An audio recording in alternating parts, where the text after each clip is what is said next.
K-pop Demon Hunters tracks 1-to-1 to the Astrology of 2025. The very first thing I want to start with is the aunt in this movie, the aunt of the main star Rumi. By the way, huge spoiler alert. So if you haven't watched the movie, as I said, the aunt in this movie, to me, I think her name is Celine. Is that right? She represents the South Node in Virgo, okay? This is the throbbing shame that we have and the repetition of this thematic of like keep it all in, don't show your weaknesses, and overcoming that through the North Node in Pisces, which specifically in this movie is not only like the mass and consciousness, like the entire population, the entire world that these girls are saving, but it is also specifically in the bathhouse. Okay, the bathhouse scenes. This is not only a scene where there's a fight between the girls and the demons, but there's also this running theme throughout the movie where that's where you go to get cleansed. And of course, Rumi, the main character who is dealing with her internal battle here, she never wants to go into the bathhouse to get cleansed. And of course, that's a cultural thing, but in a more broad way, this is that Pisces North Node where we have been like being shown that the direction that we need to go is towards this healing, towards this cleansing. Pisces water, the sauna, the steam, okay?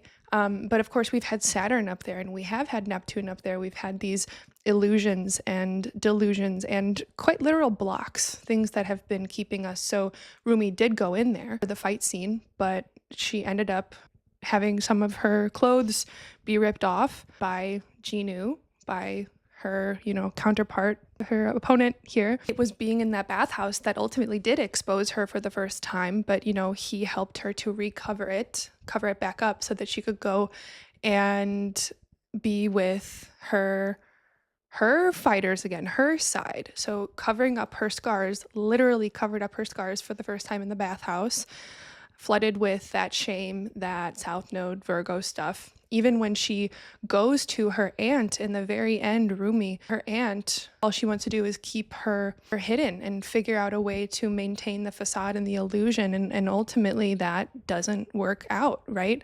Rumi steps back into the Pisces arena, that North Node, the huge Pisces Aquarius arena. These are both mass consciousness places, right? That huge arena where the Saja boys were doing their final song and dance to like get everyone's souls. And that's where they finally unite, like everything comes together. They snap out of this illusion and they realize that breaking the Han moon, which to me, by the way, the Han moon is Aquarius for sure. I'll get into that more in a bit. It's not about fully going to one side. It's about uniting them and breaking the entire framework that they thought was keeping everything together, right? Which was the Hun moon. Rumi says at some point that this isn't the Hun moon she wants to protect anymore if it means continuing to repress herself. This isn't the literal algorithm of life that she wants to protect and uphold anymore if it's going to make her keep suppressing herself. That's what she's telling her aunt, the South Node in Virgo, okay? All right, what's next? Rumi herself, which to me, Rumi is Venus in Libra. There was a point over the month of October of 2025 where Venus and throughout Libra season, we were experiencing the grand air trine for the first time, the grand air trine that was activated by the sun and the planet Venus, Venus the ruler of Libra. Libra in this configuration is the only sign that doesn't have one of these massive outer planets. Pluto and Uranus were at that time in 2025, both at the very early degrees of air signs, nearing a perfect trine to each other.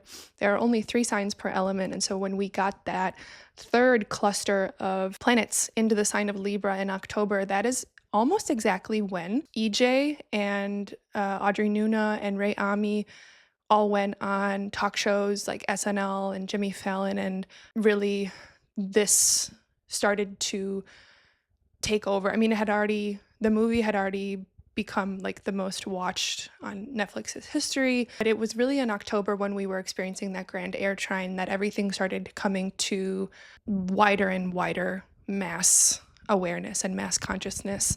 of course, with EJ being the kind of ultimate superstar here, her own life tracking to Rumi's character, down to even her own voice cracking before she went on to Jimmy Fallon's show and performed that song fully live for the first time with the other two girls.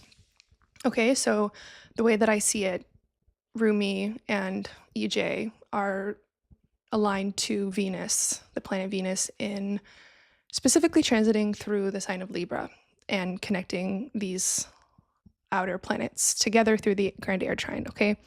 So then who's next? Ray Ami comes to mind. Ray Ami, who sings for Zoe. These are the Huntrix girls, Zoe and Ray Ami. This is Uranus in Gemini, okay? Super clear. Talk about like rapping. This is a Gemini thing. Talk about quickness. This is a Uranus thing. Talk about her two little like buns on the bottom of her head. Talk about being split between two worlds. In the movie, this character is split between, I think she was raised in like California, they say, but then she's also Korean, right? This is the mind of the being of two places, of two minds. And each of these characters has something that's like wrong about them that they are overcoming through being in this group. And for Zoe, for this Uranus and Gemini character, we have someone who she says that she's always told since young that she's too much and she doesn't know where she belongs, and she has these notebooks and notebooks filled with song lyrics and ideas. And she even makes a funny comment in the movie, something like, "I want to show you like some absurd 30,000 15-second videos." You know what I mean? Like that is Uranus and Gemini to a T. The final of the trio of girls, which is, of course, going to be our Pluto in Aquarius character, which I correlate specifically to Audrey Nuna. She's the vocalist for Mira. Mira is this rebellious girl who just like got kicked out of her family. I don't know if that was true, but the implication is that there's a lot of strife in her family. She's kind of more dark. She has this deeper voice. There's just an intensity about her. She has a very strong knowing. She can see through bullshit. She can that's a theme throughout her character in this movie. And that itself is Pluto. Mira is an incredibly Plutonic character. She is very cutting, can see through. Pluto is really the one that sees through Rumi or Venus's, facade. So that's how I place the three girls.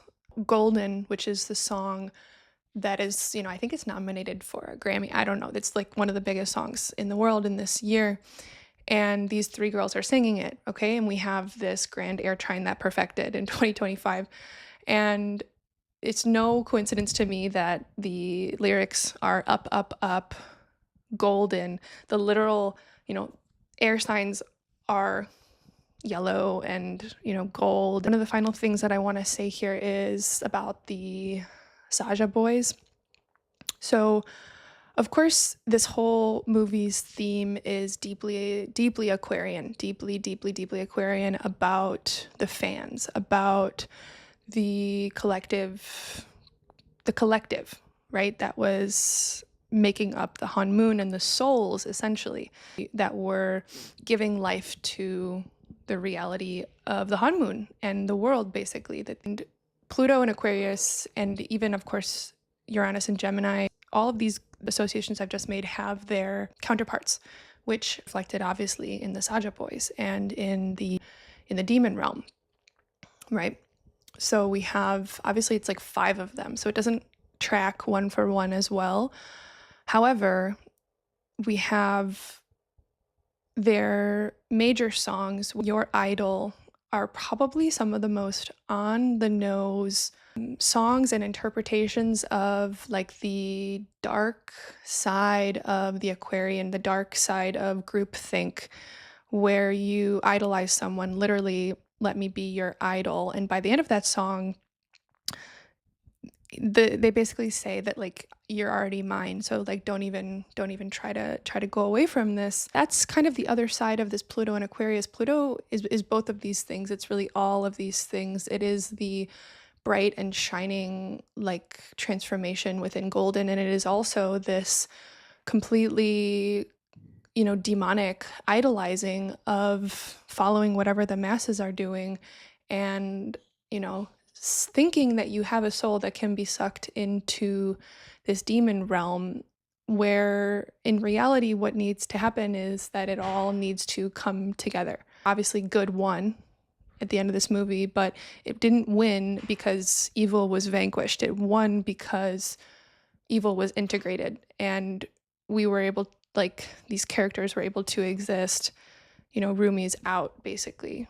She, at the end of the movie, she's in the bathhouse with her scars visible. You know what I mean? It's the healing of the entirety of us. And I think, again, that's just a more healed, integrated part of that Virgo Pisces axis that we've had this year. It is so liberating, not because you feel like everything is perfect, but because you see your own journey mirrored in a way that isn't unique. Truly, it is at the end of this movie, and everything happens and works out well because people's voices unite, including the demonic voices, including the fans. And it is that strength in unity and the power of the collective to transform the very algorithm of our reality. And instead of it being good vanquishing over evil, it is the integration of both and the reality that the both are inside of each of us. And that's what our logic really wants to look like. Okay, so that is what I have.